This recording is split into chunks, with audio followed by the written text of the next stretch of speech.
There was a moment in Avengers Endgame that was so epic when Steve Rodgers on the battlefield picks up the hammer of Thor and wields it and all its power in the battle against Thanos and all the powers of evil.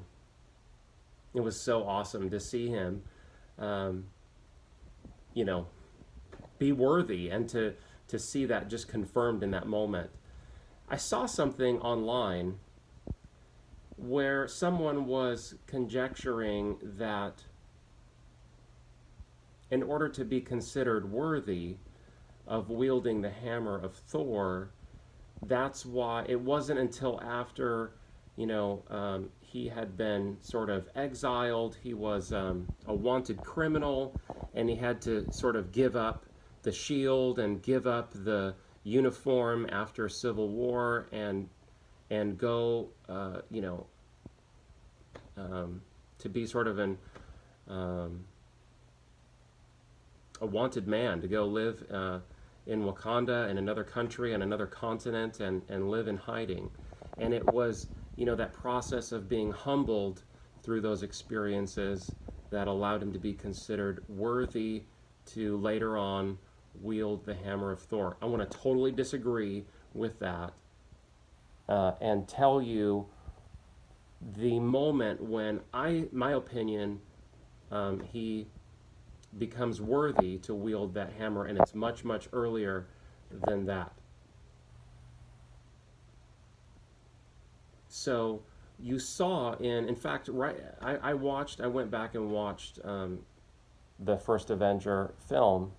I think there's a couple of things that play out here in his character, because of all of the heroes in the Avengers, I think in the most sort of explicit terms, character is discussed as being the core of what it means to be a hero. It was his character that caught the attention of the Doctor, right? That finally allowed him to fudge on the forms and be considered a recruit and get sent off to boot. So, and in fact, it was there in basic when the general is having the conversation, and he throws that dummy grenade out into the middle of the platoon that's out there doing PT, and all of the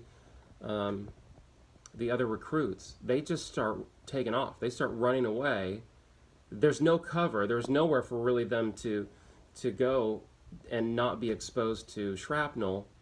It's one of them, one of the recruits, that jumps on top of that dummy grenade, curls up, and yells for everyone to get out of the way. And that's Steve Rodgers. Steve Rodgers demonstrates in that moment that not only is he willing, but he is able to give himself up selflessly for the sake of others. And to my way of thinking, this is precisely what makes him worthy. Steve Rodgers did not need to lose his uniform and lose his shield in order to be humbled. He has been humbled his entire life. He's been picked on and bullied and beat up and considered less than, he would not be accepted by any of the recruiting offices, right, because of his physical condition. He knows what it is to be humbled. He already knows that. But to be able to give up what you do have, to give up your own life so that others may live, that's something deeper. That's something that speaks to his selflessness and his true heroism. You see, all those recruits, at MEPS, they raised their hand and they took that oath, right, to defend the Constitution and obey the commands of their commanding officers. So they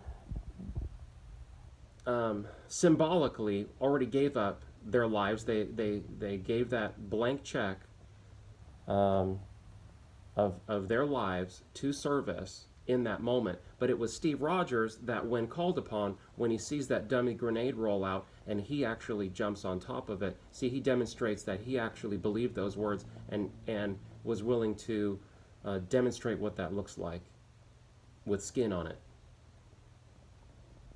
So I think that moment for me speaks to the worthiness of Steve Rodgers.